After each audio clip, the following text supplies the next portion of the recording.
On this episode of China Uncensored, China's shocking military secret. Hi, welcome to China Uncensored. I'm your host, Chris Chappell. Big news coming out recently, and it's upset a lot of people. Great Britain is breaking apart from the European Union. No, it's more upsetting than that. A shambolic performance by the national team. 2-1 loss to Iceland last night will go down as the worst moment in England's football history. Well, that's not what I was thinking either. Yes, China is killing millions of innocent meditators for their organs, which is what a lot of people might call genocide.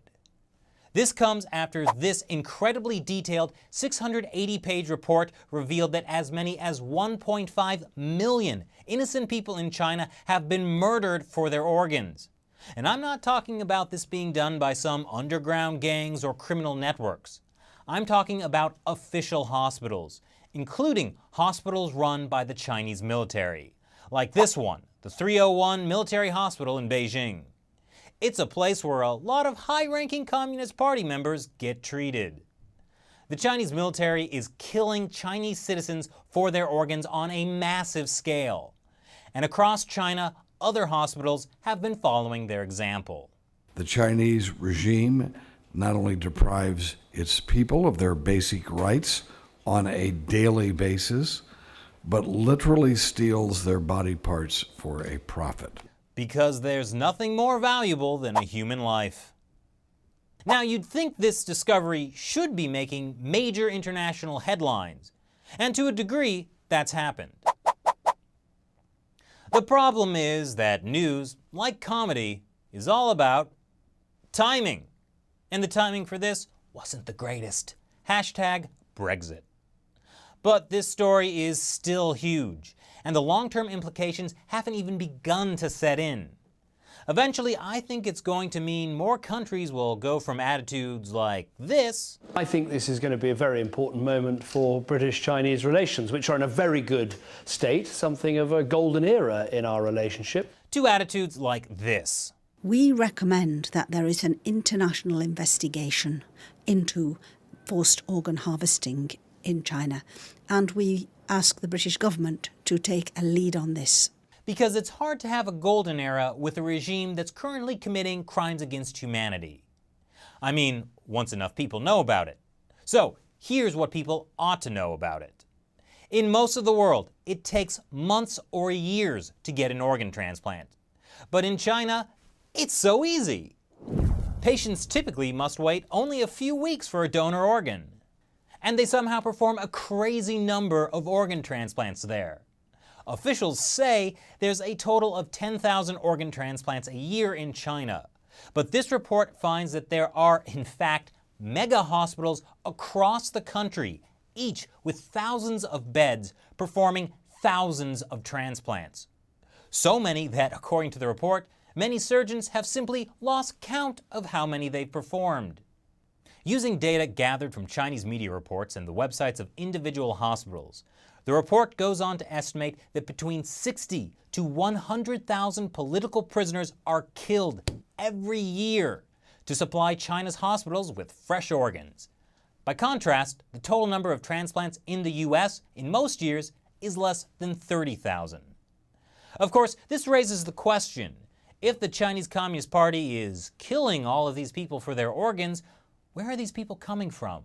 Wouldn't you know, people in China start to question so many disappearances? Well, not if the party convinces you that a certain group of people aren't really people and can be treated however they want. Is there any group in China like that? Falun Gong practitioners, the people who are thrown into labor camps for doing this. That's where the vast majority of the organs are coming from, according to Bloody Harvest. The report also says that other organ donors include Tibetans, Uyghurs, and House Christians. Note that one of the report's authors is David Kilgour, who's Canada's former Secretary of State for Asia Pacific. Bloody Harvest goes into detail about the evidence behind their claim that Falun Gong practitioners make up the majority of organ harvesting victims. Like how undercover investigators called dozens of Chinese hospitals asking for those healthy Falun Gong organs, and the doctors even boasted about it. For example, 我跟你讲，你这个干预的是可以的。那我就问啊，等要等多久？工体有啊，天天有哎。现在我们今天也做。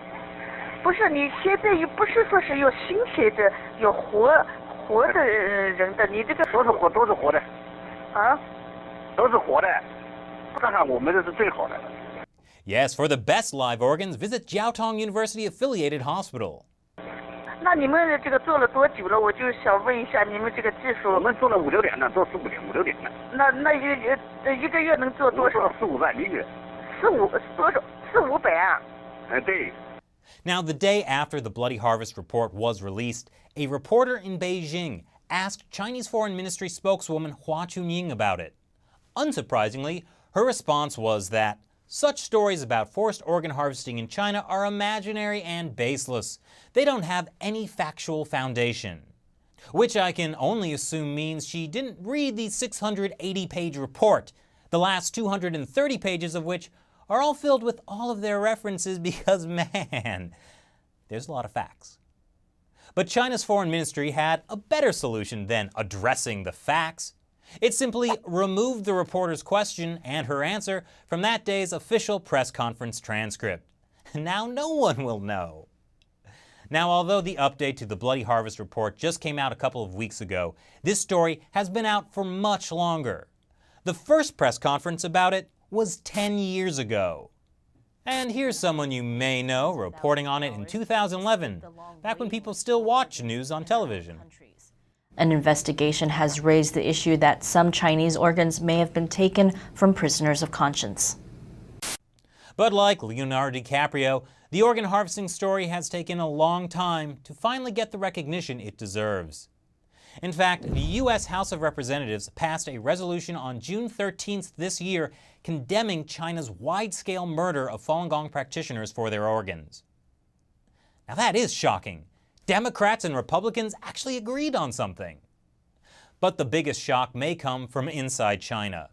Because now that this news is getting more and more attention, Chinese authorities will have to do more to address it than simply deleting all mentions of it from the Foreign Ministry website. And there's some evidence that Chinese leader Xi Jinping is already taking steps to address it. But of course in a very roundabout way. As I've mentioned before, Xi Jinping's so-called anti-corruption campaign is really aimed at taking down his political enemies. One of his enemies is former Chinese leader Jiang Zemin. He's the guy who originally orchestrated the entire persecution of Falun Gong. And he's been controlling the military from behind the scenes even after he stepped down in 2003. Well, just a few days before the congressional resolution passed, Jiang Zemin was allegedly taken into custody by Chinese paramilitary troops, according to the Epoch Times. So if the head guy responsible for organ harvesting from Falun Gong practitioners gets taken down, does that mean Xi Jinping can make it stop? And will he? Perhaps we can gently nudge him towards the right move, with a tremendous amount of international pressure. One thing you can do is sign this petition calling for the UN to push China to stop killing people for their organs. The link is down below. And like I said, more people need to know about this. So share this video with at least 3 people you know. And then they can share it with 3 people, who can share it with 3 people. And pretty soon the whole world will see this video. That's how YouTube works, right? Thanks for watching this episode of China Uncensored. If you want to see the full Bloody Harvest report, the link is down below. Once again, I'm Chris Chappell. See you next time. So, what is Falun Gong?